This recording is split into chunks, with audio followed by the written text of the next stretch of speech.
سلام دوستای خوبم، امیدوارم که حال همتون خوب باشه. من دوباره برگشتم با یه سرگذشت واقعی دیگه. البته این دفعه در مورد مریضا نیست، در مورد یکی از همکارامونه.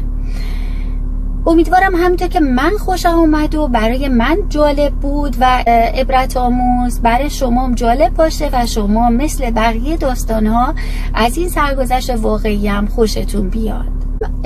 امروز میخوام سرگذشت همکار خودمون رو براتون تعریف کنم.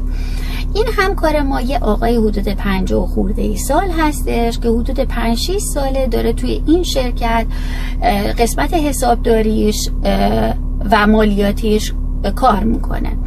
این آقا بسیار آدم گوشه‌گیری هستش که اصلا با کسی زیاد صحبت نمیکنه و درگیر مسائل شخصی خودشه و همیشه هم یک ضرب المثل داره که میگه و اونم این هستش که به نظر من همه آدما دزدن تا زمانی که برعکسش ثابت بشه.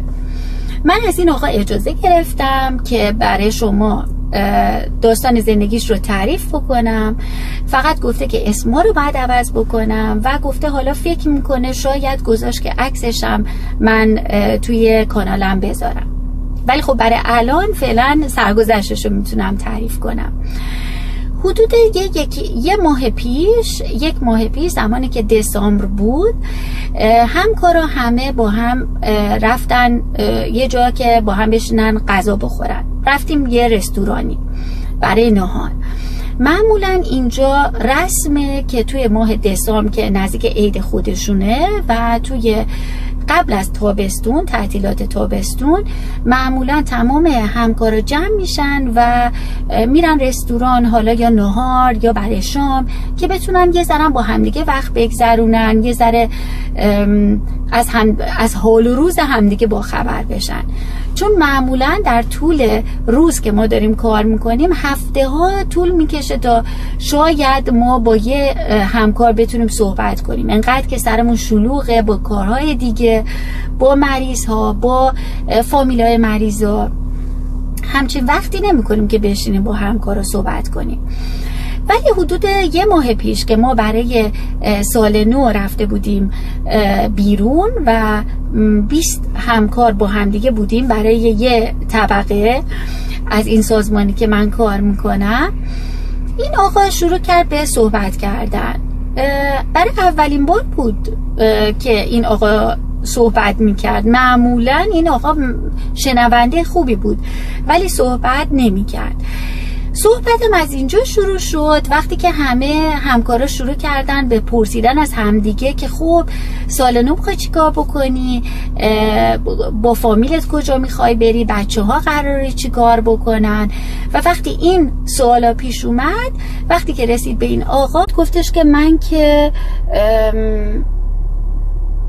خونم و بچه همم نمیبینم و با خانواده خودم هم صحبت نمی کنم. اینو که گفت همه همکار تعجب کردن، چون اولا که همچین چیزی رو انتظار نداشتن که این آقا بگه، دوما این که چون اصلا کسی این حرفو نزد. هر کسی برای خودش برنامه جالب داشت و معمولا قبل از عید همه خوشحالن و همه برای خودشون برنامه با خانواده‌شون دارن و بعد شوک شده بودن همه که نمیدونستن چطوری حالا جواب اینو بدن، اصلا در موردش صحبت بکنن نکنن، یا اینکه دلاریش بدن، یا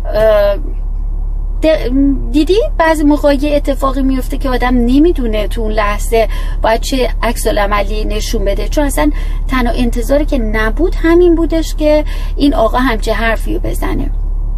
بعد از چند ثانیه که طول کشید، یکی از همکارا شروع کرد که چه جالب، چون تو همیشه 2 عکس روی میزت بود و ما همیشه فکر می‌کردیم که اون عکس بچه‌هاته.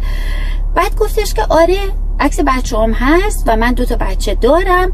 داستانش طول و درازه، از حوصله شما خارجه، ولی من با بچه‌ام اصلا کنتاکتی ندارم و برای همین هستش که نمیتونم سال نو رو هم با اونا بگذرونم.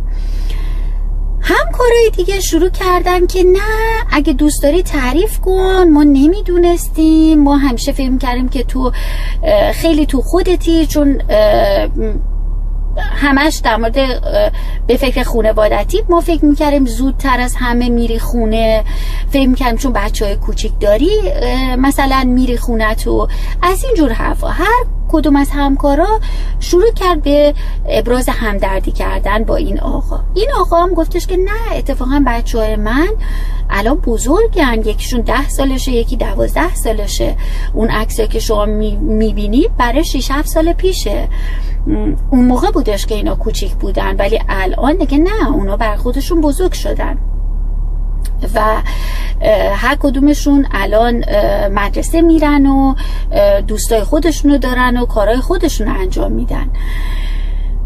که یکی از همکارا دوباره شروع کرد به اینه که پس بچه‌هات بزرگن، خب اگه دوست داری در مورد بچه‌هات صحبت بکن، شاید ما بتونیم کاری برات بکنیم، شاید ما بتونیم به تو کمک کنیم و این مشکل تو بتونیم حل کنیم، آخه چرا تو بچه‌هاتو نمیتونی ببینی؟ این آقا وقتی که دید همه دارن ازش میپرسن دیگه شروع کرد به صحبت کردن.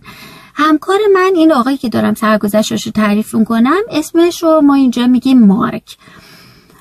مارک تعریف کرد، گفتش که من زمانی که 22-23 سالم بوده رشته حقوق قبول شدم، دانشگاهی که همیشه آرزوم بود توی آمستردام، و اساس کشی کردم، رفتم خونه دانشجویی گرفتم و توی آمستردام زندگی میکردم. فقط تابستونا یا بعضی موقع توی ویکند برمیگشتم، آخر هفته ها میمدم پیش پدر مادرم. و اونطوری که خودش تعریف کرد سال اول انقدر درس و سخت بودن و این آقام همش دوست داشته که بهترین نمره رو بگیره، خیلی کم اومده بوده خونشون و در آخر تابستون وقتی که سال اولش رو با موفقیت طی میکنه و قبول میشه، میاد که به خانواده‌اش سر بزنه و خودش رو آماده کنه برای سال دوم. میگه وقتی که من اومدم خونمون دیدم که الیزابت توی خونه ما اومده. حالا الیزابت کی بوده؟ الیزابت دختر خونده خانواده مارک بوده. دختر خونده یعنی وقتی که توی کلیسا اینا مسیحی بودن و بسیار بسیار بسیار معتقد مسیحی بودن، گویا وقتی که بچه به دنیا میاد به غیر از پدر مادرش یک پدر مادری هم باید انتخاب بشه به عنوان پدرخونده و مادرخونده اون طرف، که توی دین مسیحیت مثل که خیلی رتبه و مرتبه بالایی دارن این پدر مادر و واقعا مثل پدر مادر خود اون طرف دیده میشن. مارک تعریف کرد، گفتش که الیزابت تو چشم من مثل خواهر کوچیک خودم بود، 2-3 سال از من کوچیکتر بود و از زمانی که چشم باز کرده بودم دیده بودم که این همیشه خونه ما میاد، برای تعطیلات خونه ما میمونه، هفته ها خونه ما میمونه، پلوی با خواهرم بازی میکرد، هم بازی خواهرم بود هم بازی من بود. و چون خودشون توی شهر دیگه زندگی میکردن و چون پدر مادر من پدرخونده و مادرخونده الیزابت بودن، پدر مادر الیزابت به راحتی اجازه میدادن که الیزابت بیاد و هفته ها پیش ما بمونه. و یکی از اعضای خانواده ما بود، ما به این چشم به الیزابت نگاه میکردیم و من هم همینطور. اون تابستون که من رفتم کلی ازش گلگی کردم که یه مدتی ندیدم تو، و الیزابت هم گفتش که خب تو نیومدی، تو توی آمستردام رفتی یه زندگی جدید شروع کردی، تو دیگه ما رو یادت رفته. و اینطوری با هم دیگه شوخی هم میکردیم مثل یک خواهر و برادر. توی دین مسیحیت ما در اصل مثل یک خواهر و برادر خونی هستیم. این گذشت و بعد از چند روز که من اونجا بودم خواهرم برگشت گفتش که راستی مارک میدونی که الیزابت هم میخواد حقوق بخونه؟ منم شروع کردم به مسخره کردن الیزابت و گفتم که تو حقوق اصلا تو بلدی، حقوق اصلا کتابای حقوق تو میتونی بخونی، تو فقط به فکر غیر و فر و تفریح و مهمونیاتی. کسی که میخواد حقوق بخونه باید 24 ساعته سرش تو کتاب باشه و همش بخونه و مطالعه خیلی زیادی داشته باشه.